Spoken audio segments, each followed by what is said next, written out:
Hi everyone, welcome to another episode of RawRadiantHealth.com, and I'm Natasha St. Michael, and thank you so much for joining me. So it's Wednesday and it snowed here in Montreal. It's still snowing. It's pretty white out there.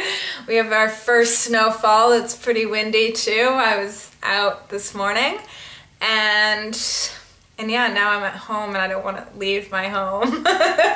It's really cold out there. So today I want to talk about how not to gain the weight back that you lost while being on a fast, because for some reason I got a few emails about this last week, and at the same time, as you guys know, I've been hosting a juice fasting group online, and they're actually on day number 9 today.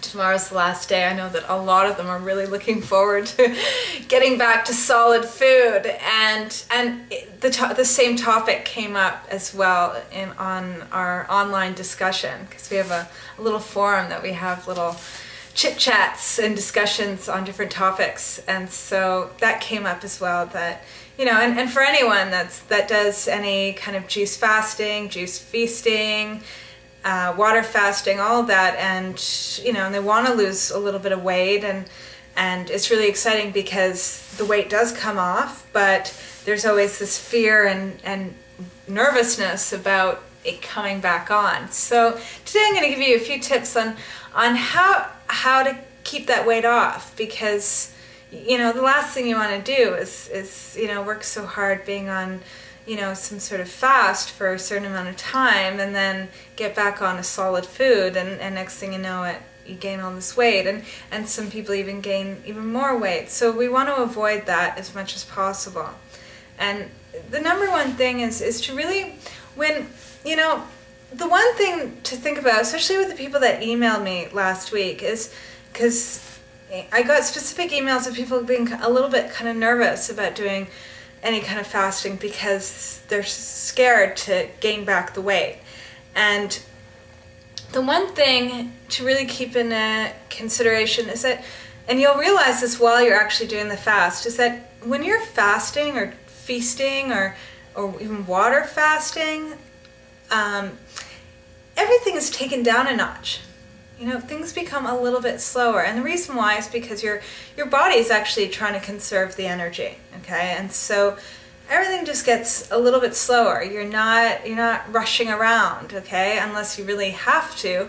But you just notice even when you have to be rushing around, you're rushing around a little bit slower than you'd normally be rushing if you were all stimulated and eating a lot of food, and especially a lot of sugar and caffeine, things like that.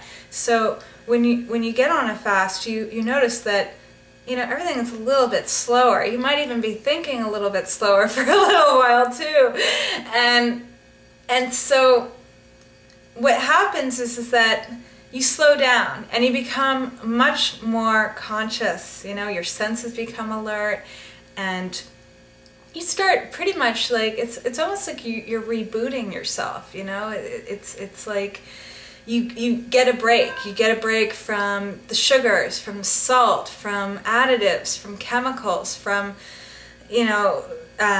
taste enhancers that are put in a food. You get a break from also stimulants like coffee and all of that, and just you're no longer stimulated by food itself, right? So you take things slower, and your senses become much more alive. That way you're really tasting it for what it is. And especially if you go on extended fasts or juice feasts, things like that, you notice that when you do eat solid food again, you can't be eating that much. Like, you notice when there's salt being put into something, and it's not always all that tasty. So it's really like, you give your taste buds a break, you give your body a break, you give everything a break. That when you get back into eating, if you do it right by really keeping that grace and that slowness and the consciousness, if you keep that at the forefront and really sit down with your meals that you eat, because first of all, it might be days, it might be weeks that you've even had a meal, okay, that really to sit down with it, not to rush and plow through it, and not to be like stuffing your face, but to really make a meal, sit down with it, keep it simple, eat it, and really chew it and be with it.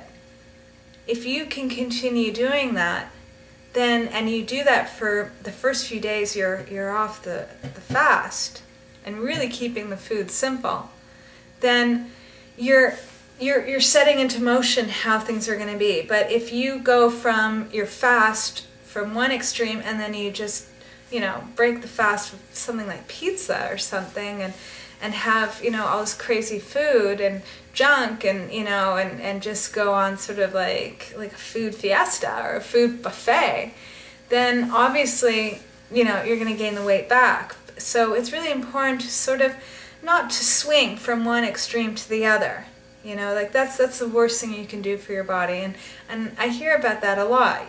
People swing from fasting to binging, back to fasting, back to binging, and it's like, no, stop, adapt good eating behaviors first. If you have a tendency to really swing from one extreme to the other, I wouldn't recommend doing any fasting, but if you can keep yourself in the middle and keep yourself balanced and keep yourself really aware, then you'll be able to get through it and actually, reset how you eat. Jumpstart a healthy lifestyle. It's very easy after fasting. Like, I know there's so many examples of people that got onto, like a raw food diet, and and how they would do it would be to fast before they got onto the raw food diet, and it really would help them with the transition, because they clean themselves out, and then they reinstate new behaviors, new habits, new ways of eating. And since they haven't eaten in a while, they appreciate anything they can eat, right? So it's an easier way to get onto the raw foods a lot of times is to do a few days of like a juice feast or something, and then get into healthier eating. So the main thing is to really take things slow. When you're getting off a fast, take it slow and keep the food simple. First few days should be water-rich food, and then after a few days or even a week, then maybe you can add in some oils and some fats and some nuts, things like that. But in the beginning, really keep it with the greens, keep it with the fruit, just to get used to having the fiber in your body and to sort of reawaken your digestive system. So it really comes down to you put so much effort into the fast that you need to put as much, and if not even more, into your new eating habits once you break the fast. Okay, and as I've mentioned to my group, is that, the fast is one thing, but what's most important is what you do before it and what you do after it. Super, super important. And really, this is a time of self-respect, because ultimately, that's what's happening during any kind of fasting, any kind of juice feasting, any of that. It's cultivating self-respect. It's reconnecting with your body. It's listening to the body. You might never have listened to your body.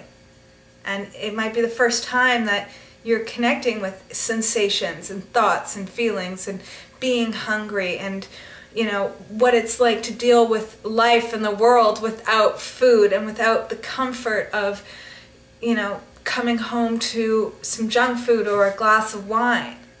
Suddenly you've got to deal with your life without that.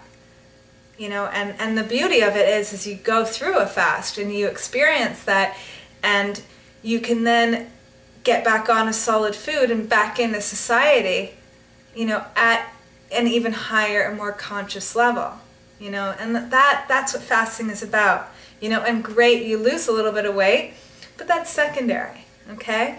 And the thing is that there are so many people out there that have lost weight on a fast and kept it off. As long as you remind yourself that and say, I'm one of those people, you will, okay? So I'm wishing you guys a fabulous day.